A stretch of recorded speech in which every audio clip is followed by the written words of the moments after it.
Chapter 247 of Four Knights of the Apocalypse has released, and dare I say this might just be the most heartbreaking chapter of a manga that I have read in recent history. Lancelot has made the ultimate sacrifice, and while a lot of us were somewhat able to guess what would happen after the events that transpired in chapter 246, I think it's safe to say that we kinda didn't actually expect Nakaba to have the guts to go through with it. All things considered though, it felt about time for things to go very, very wrong. So without further ado, let's just hop into this. The title of this chapter is Darkness Comes So We May Recognize Love. We got Lancelot and Guinevere sitting side by side here, and I honestly just feel a knot in my chest, bro. Even that title gives off a very dark omen. We start the chapter where the last one left off though, with Cath dangling Guinevere in front of Lancelot and everybody else. The Knights of the Holy Grail get a good look at Cath's monster form for the first time, while Tristan and Percy realize who the woman Lancelot is in love with is, and Galahad lays eyes on his mother in this timeline for the first time.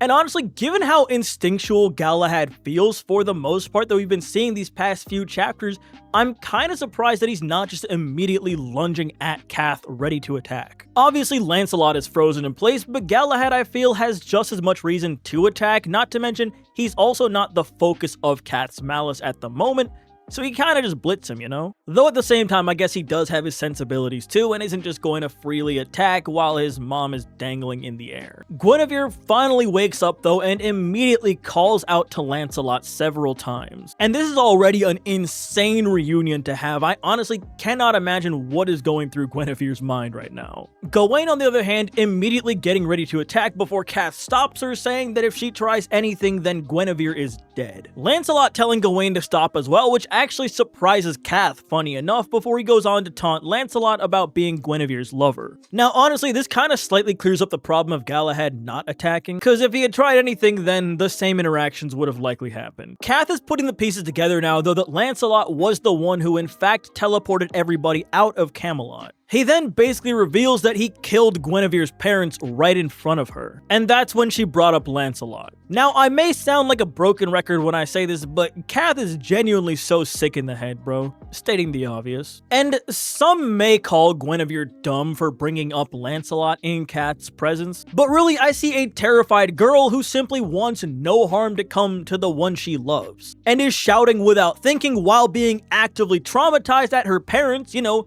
people she loves, being killed right in front of her. Gawain goes on to threaten Cath though, telling him if anything happens to Guinevere, then Lancelot is pounding him into the dirt 6 feet under. But what's really interesting here is Cath actually stating he is well aware that he cannot defeat Lancelot, saying even if I obtained every piece of chaotic power, there's still no guarantee I would win. That's just how strong he is. Holy Lancelot upscale. As if it wasn't already heavily implied before, this very much solidifies the fact that Lancelot is indeed the strongest character in the series. Lancelot, however, surprises everyone by offering his own life in exchange for Guinevere, understandably causing Percival, Tristan, Galahad, and even Guinevere herself to yell at him. See, the problem with this though is if Lancelot dies right here, then what? I mean, I guess technically the Four Knights prophecy ends, but what happens to Guinevere?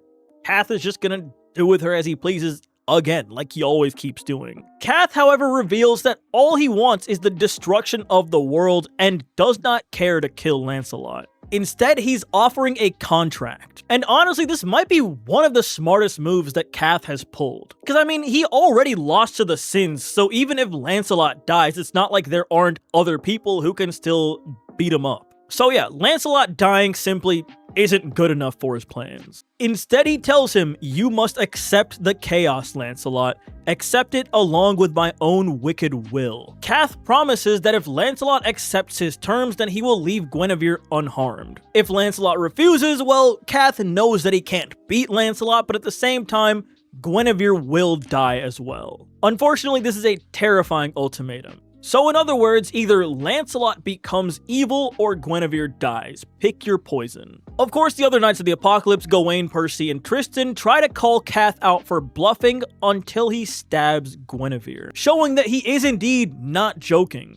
And like, genuinely, what were they expecting from Cath at this point in the story? Like, Gawain is genuinely out here doubting that Cath has the guts to kill someone. This guy is the purest embodiment of malice itself. He just showed you 2 corpses of people he killed. In fact, y'all just got information that he killed 7,000 people, annihilated an entire kingdom. What do you mean he won't kill one little girl, bro? Surprisingly though, Guinevere actually starts laughing at Cath, basically telling him, "You've killed my parents and so many other people. You've taken everything from me, the people I loved, the home I had, even my value as a hostage." Further asking Cath if he truly believes that one person's life is equivalent to the entire world. The thing is, Guinevere is entirely correct here. Cath has kind of already just taken away all the attachment she had to this world. And I honestly really love that this was brought up too, because it really goes to show you how little Cath actually understands about humanity as a concept.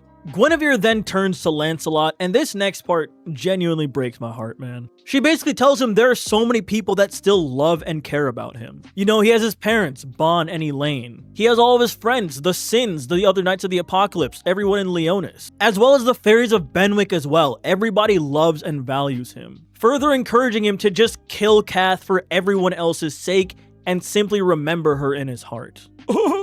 Dude, Guinevere's resolve is so genuinely impressive. Even the fact that she's smiling but you still see the tears coming down is so emotionally powerful here. Of course, Cath is starting to get desperate though after he hears all of this, because it's kind of starting to compute in his head that, wait a minute, yeah, this isn't a great offer. Tristan, on the other hand, yelling at Lancelot to hold out, telling him, "I know all too well how you feel."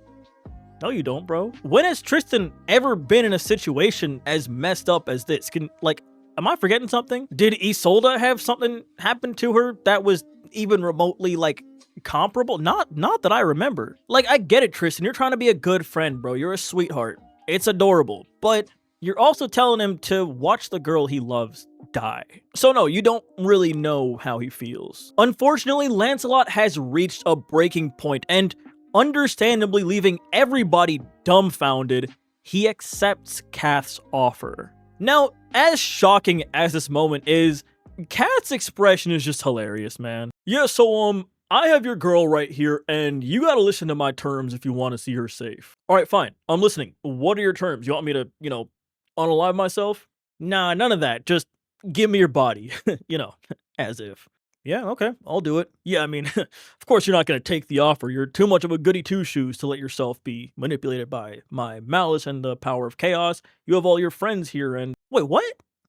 Yo, chat, I didn't think that was going to work. Cath is beside himself that his wager actually worked out. The strongest shall turn into the most diabolical of all time. And as the power of chaos starts swirling above Lancelot, he tells everyone that they'd better kill him. This guy Cath is so hilarious, man. He really just can't believe Lancelot actually accepted his offer. He said, yeah, yes, what, yo, let's go, chat. Dare I say, Cath is starting to give me low-key Frieza vibes, being pure evil, but hilarious. This guy has no depth as a villain, just wants to kill people and destroy things. But he's funny, so it's entertaining.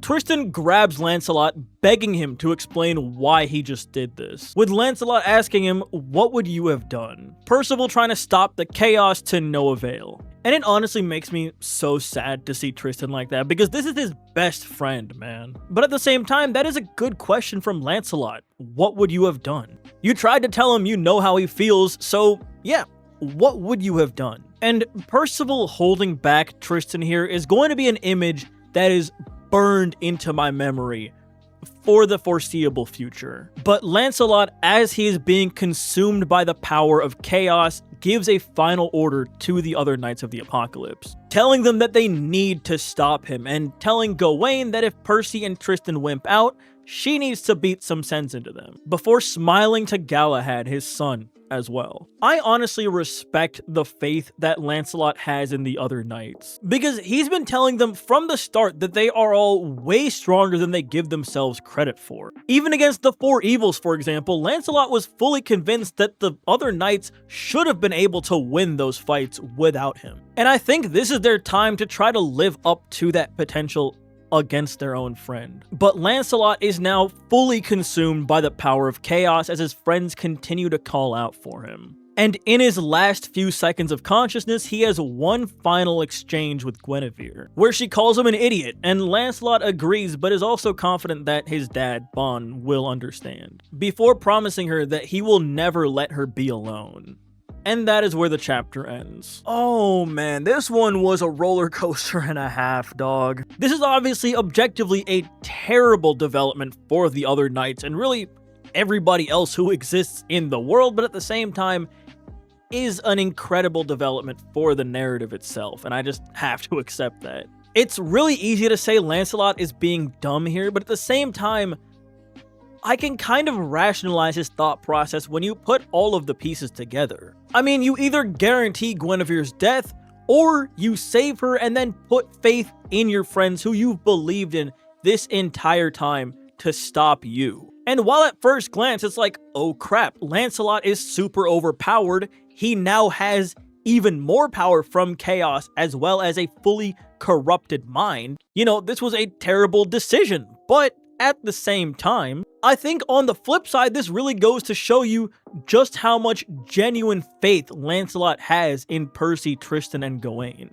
And I truly think if he didn't believe in them, then he wouldn't have done this. Or really, he still might have, and relied on the sins too, you know? I think at the end of the day, Lancelot is putting his faith in humanity as a whole to put a stop to him. I do want to make a whole other video just kind of like weighing the options why Lancelot did what he did and all the other stuff. But for now, you know, let me know what y'all think down below in the comments, and while you are down there, be sure to like, subscribe, and ring that bell. I did that backwards again, man. To stay up to date, of course, because we drop anime and manga content here every week. We are keeping that schedule from here on out. It's going to be a ride. Hop on, baby. You can also check out my TikTok where I drop daily videos. Every single day, we be doing anime content on there too. A lot less effort, more informal production. But it's about that time. I gotta go eat some food I've not eaten all day. So wherever you are, have a good day, night, evening, afternoon. We don't discriminate time zones. Peace.